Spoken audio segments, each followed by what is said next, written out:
ಜನರಿಗೆ ಮರಣ ಶಾಸನ, ನೆಲಮಂಗಲ ಸುತ್ತಮುತ್ತಲ ಜನರಿಗೆ ಮರಣ ಶಾಸನ. ಯಾವುದೇ ರೈತರು ಇಲ್ಲಿ ಉಳಿಯೋದಿಲ್ಲ. ವೃಷಭಾವತಿ ನೀರನ್ನ ನಮ್ಮ ಶಾಸಕರು ನಿಲ್ಸೇ ಬಿಟ್ರು ಕಣ್ರಿ. ಸ್ಪೀಕರ್ ಹೇಳಿದ ಒಂದೇ ಒಂದು ಮಾತನ್ನು ನೀವು ಅವತ್ತು ಕೇಳಲಿಲ್ಲ. 1 ವರ್ಷಗಳಲ್ಲಿ ನೆಲಮಂಗಲದ ಜನತೆ ಎದುರಿಸಬೇಕಾಗತ್ತೆ. ನಮ್ಗೆ ಸ್ವಲ್ಪ ನೀರು ವೃಷಭಾವತಿ ಕೆರೆ ನೀರಿಂದ ನಮಗೆ ವ್ಯವಸಾಯ ಮಾಡಕ್ ತೊಂದ್ರೆ. ಕಾಂಗ್ರೆಸ್ ಸರ್ಕಾರದ ಬಹುದೊಡ್ಡ ಪ್ರಭಾವಿ ಇದೇ ವೃಷಭಾವತಿ ವಿಚಾರದಲ್ಲಿ ಏನು ಮಾತಾಡಿದ್ದಾರೆ ಅಂತ ಅದನ್ನು ಕೂಡ ಹಾಕ್ತಿವಿ, ಅದನ್ನು ಕೂಡ ನೋಡ್ಕೊಂಡ್ ಬನ್ನಿ. ಆಗ ನೀರ್ನ ಗಲೀಜ್ ನೀರನ್ನ ತಗೊಂಡು ವ್ಯವಸಾಯ ಮಾಡ್ತಾರೆ. ಈಗ ಕೆರೆನೂ ನಾವು ಶುದ್ಧೀಕರಣ ಮಾಡಬೇಕು ಅಂತ ಹೇಳಿ 1,2,000 ಕೋಟಿ ಅದಕ್ಕೆ ಕೂಡ ಅದನ್ನ ರಿಸರ್ವ್ ಮಾಡಿಟ್ಟವ್ರೆ. ಬೇರ್ಮಂಗಲ ಕೆರೆ ಒಳಗೆ ಇಳ್ಬಿಟ್ಟು ಹೋಗ್ಲಿ ಸರ್, ಎಲ್ಲರಿಗೂ ಕಾಲಲ್ಲಿ ಕಜ್ಜಿ ಬೂಟ್ ಹಾಕೊಳ್ಳದೆ ವ್ಯವಸಾಯ ಮಾಡಕ್ಕಾಗಲ್ಲ.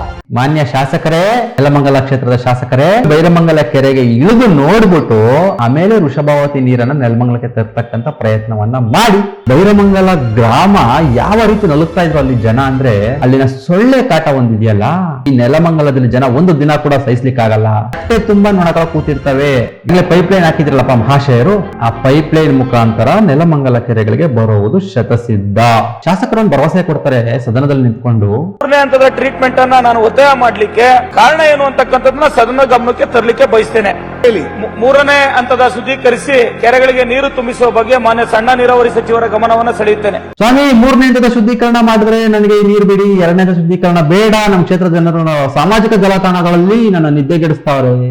3ನೇ ಹಂತದ ಟ್ರೀಟ್ಮೆಂಟ್ ಅನ್ನ ಮಾಡಿ ನೀರು ಕೊಡೋದಾದ್ರೆ ಎಲ್ಲಿನೊಳಗಿಂದ ನಮ್ಗೆ ನೀರನ್ನ ಕೆರೆ ತುಂಬಿಸ್ಲಿಕ್ಕೆ ಕೊಡಬೇಕು. ಕ್ಷೇತ್ರದಲ್ಲಿ ಜನರನ್ನ ದಿಕ್ಕು ತಪ್ಪಿಸ್ಲಿಕ್ಕೆ ಪ್ರಯತ್ನ ಮಾಡ್ತಾ ಇದ್ದಾರೆ ಅಧ್ಯಕ್ಷ. ಟುಡೇ ನೀವು ಯಾಕೆ ಒಂದು ಪತ್ರ ವ್ಯವಹಾರ ಮಾಡ್ಲಿಕ್ಕಾಗಿಲ್ಲ ಮಾನ್ಯ ಶಾಸಕರೇ? ಯಾಕೆ ಇದುವರೆಗೂ ಒಂದು ಪತ್ರವನ್ನ ಬರೀಲಿಕ್ಕಾಗಿಲ್ಲ ಅನ್ನೋದು ಬಹು ದೊಡ್ಡ ಪ್ರಶ್ನೆ ಆಗುತ್ತೆ.